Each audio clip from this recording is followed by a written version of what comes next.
Alright, what's up guys? Hi-Fri here. Okay, so this is a little bit late coming, but so I do apologize, but I'm gonna do a quick review. So I'm gonna call this Basshead Friday. I got two Basshead IEMs here for you guys. I got KZ ZNA and I got DQS. So we're going to take a look at these two bad boys and kind of go over it. So if you're not a Basshead, please leave the chat. Let you exit sideways. But for anybody else here, you know, that's a Basshead, come around the fire.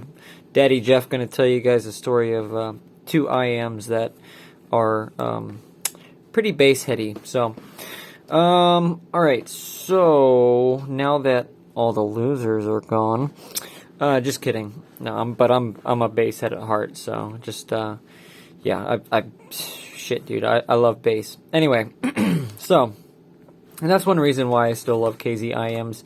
Even though there's some funny business with KZ sometimes, I still like their stuff. So yeah, so anyway, so we got the ZNA and we got the DQS. Both are around the same, similar price. These are about 22 bucks, and these are going to run you about 16 bucks. 17, somewhere around there. We got 1DD, and then we got 1DD, 1BA. These are 10 millimeter, these are 12 millimeter. So first, let's get into bass quality. As far as like the tightness of bass and the kind of like the punch and slam, I'd have to give that to the DQS. The ZNAs are just a little bit on the flabby side, just a little bit. The bass isn't bad, but it's just not as tight as the DQS. And then also, the bass is a little bit louder on the ZNA. So if you're into big boy bass, then you want the ZNA. Most V shape is going to go to the ZNA. So ZNA is very, very deep, kind of dark signature to them. Lots of sparkly kind of treble elements going on from the BA, and then lots of bass. Otherwise, there's not much going on in the mid region. It's very, very laid back, kind of dark, fun KZ tuning. So this is kind of like a throwback to some other like older KZ sets. The DQS is tuned a little bit brighter. There's a lot more going on in like the 6K region.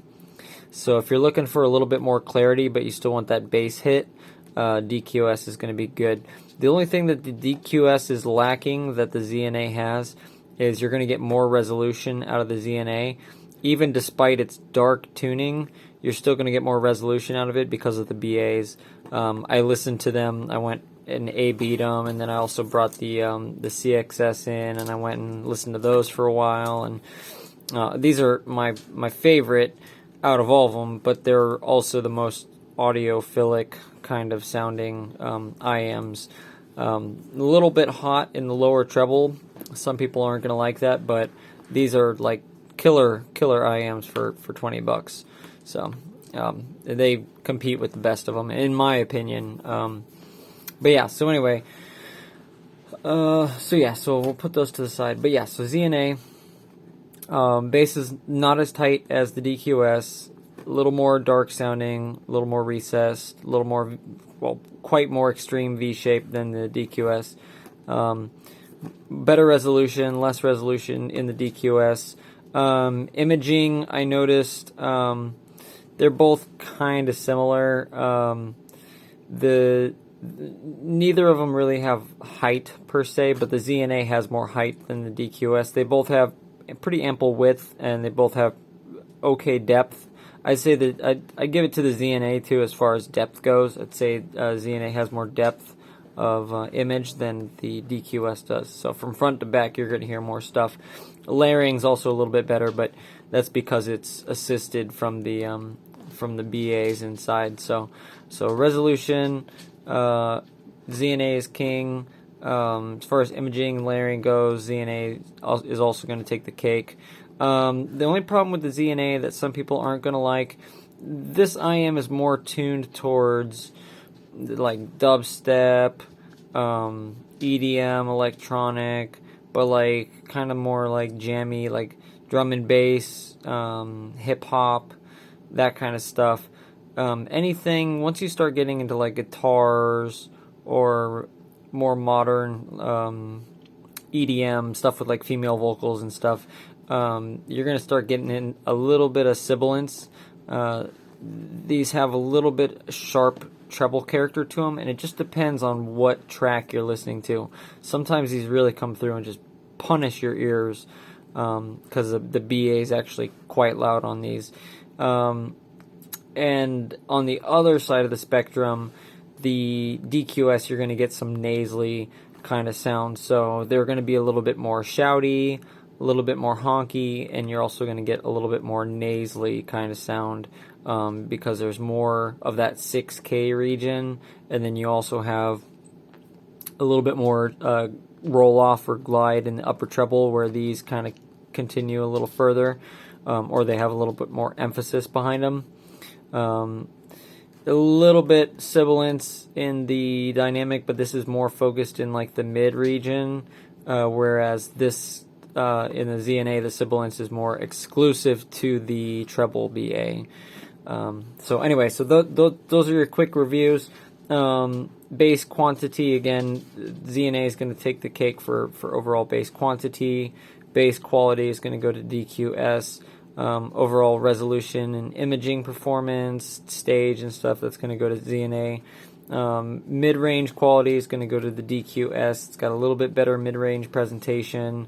Yeah, and so anyway, so that's what we got right here. I'll leave it at that. And then you guys want to see inside? So let's take these apart. Now this has a brand new XUN driver, Sun driver from KZ. It's 10 millimeter. This bad boy is a 12 millimeter. So we'll take a look at that. But yeah, this one's different, very different from the previous KZ DDs. I took one apart a while back just for my own satisfaction and looked inside, and it's interesting. So I'm gonna pause real quick, take them apart, and then I'll show you guys the guts.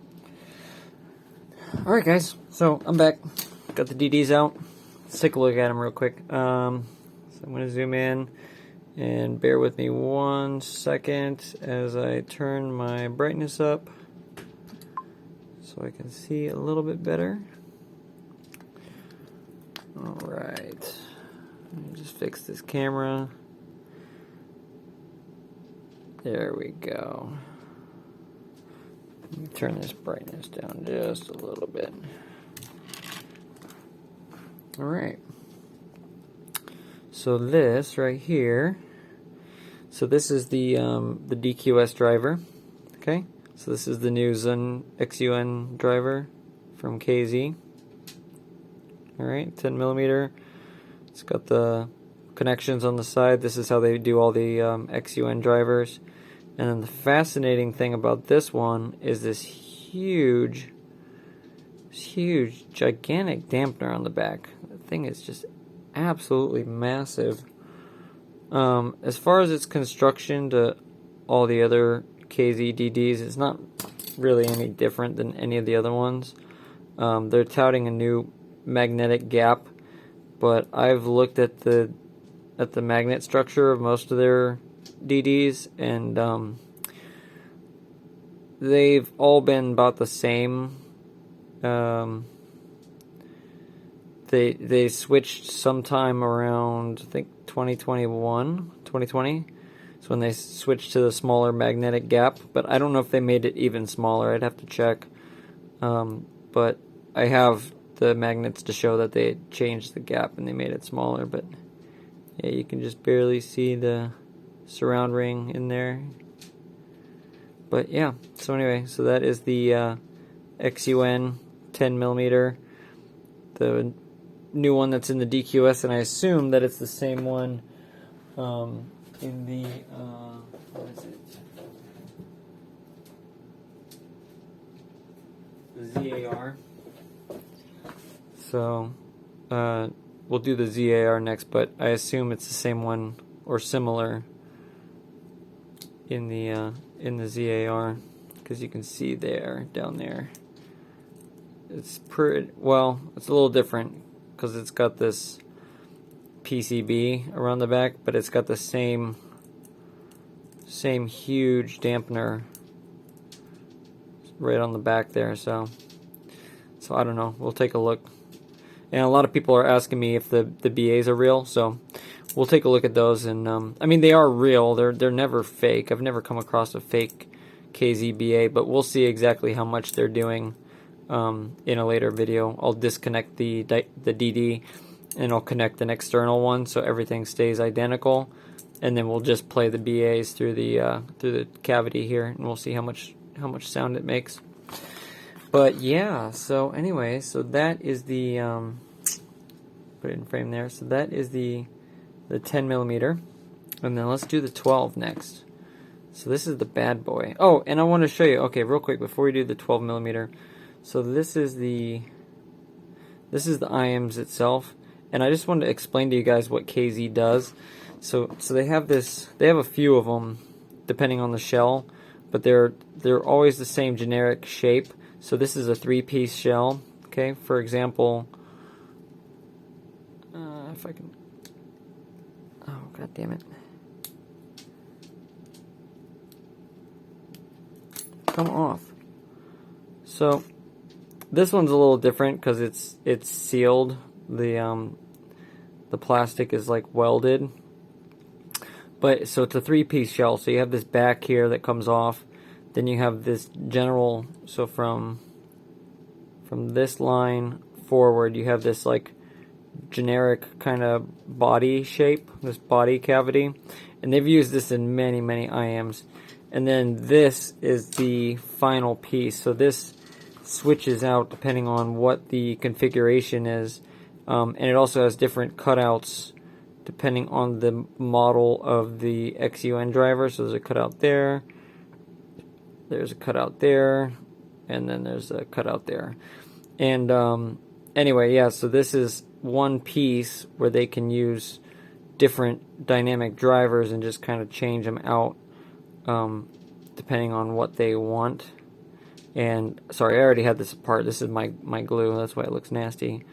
But yeah. So anyway, this little weird looking piece, they can just swap it out depending on the driver that's inside, or if they need to change the tuning, they can just reprint this one piece here, and then just jam it onto a different cavity. And basically, the way it goes on is it kind of hooks on to that edge, and it just kind of snaps into place. So, and that's how you get your 3D or your 3-piece shell. But yep. Anyway, so I just thought I'd show you guys that. And then yeah, onto the 12 millimeter. Let's check out this 12 millimeter really quick. All right, so this is the XUN 12 millimeter, and I still got some glue on there. You guys wonder why my hands are all beat up. This is why my hands are all beat up. That and work. But anyway, yeah, so the wires come up the sides there. They got that black glue that just keeps the wires in place. This is the back PCB of the 12 millimeter. There we go. So that's the PCB, and then you'll see here they're not actually using this, but this is a built-in crossover, or it's called a frequency divider, but this is what the BA attaches to. But I'll show you, they changed the tuning, so they didn't actually use this. They actually used a different one, but it just makes assembly easier. So all these DDs, they come out of the factory with a resistor and a capacitor in line, ready to go for the BA to be wired. But you'll notice there's no wires on these two terminals. Instead, the wires are routed to here. So this bypasses the frequency divider. But yeah, it's not a very deep driver. It's pretty shallow. You'll notice the gap in the magnet is pretty big, just in that middle there. As far as the magnetic gap goes, I can't even really see the coil. It's super hard to see the coil inside there, but yeah.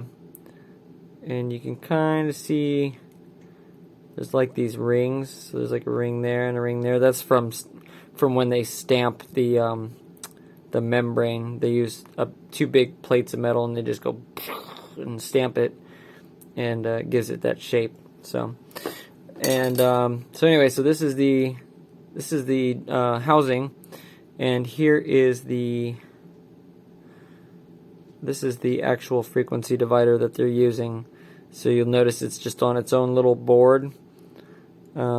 It's in series, so the power goes from the DD into the frequency divider and then out into the balanced armature, and then you can just barely make out, yeah, you can't see it, but you just barely make out where the nozzle is on the BA. It's just right in there. It's right down there. And that basically goes down and ports, come on, get out of my way, ports right into the nozzle. Okay, peekaboo. But anyway, yeah, so, and then this cavity is really strange. So it appears it's got this like little gap here for some reason. I don't know what this gap is, but then it's got this ridge that goes along and it separates.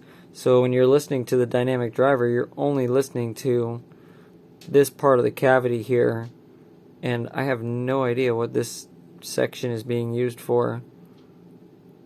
But yeah, you see it's just like empty, it's just hollow. So I can only assume that maybe they were going to add another balanced armature, and that's why this cutout is here, because the balanced armature would fire down and then the sound would travel out. But yeah, you're only getting this little area here where the sound is traveling and then coming out to the nozzle there. So, and then here's that's your tuning mesh right there.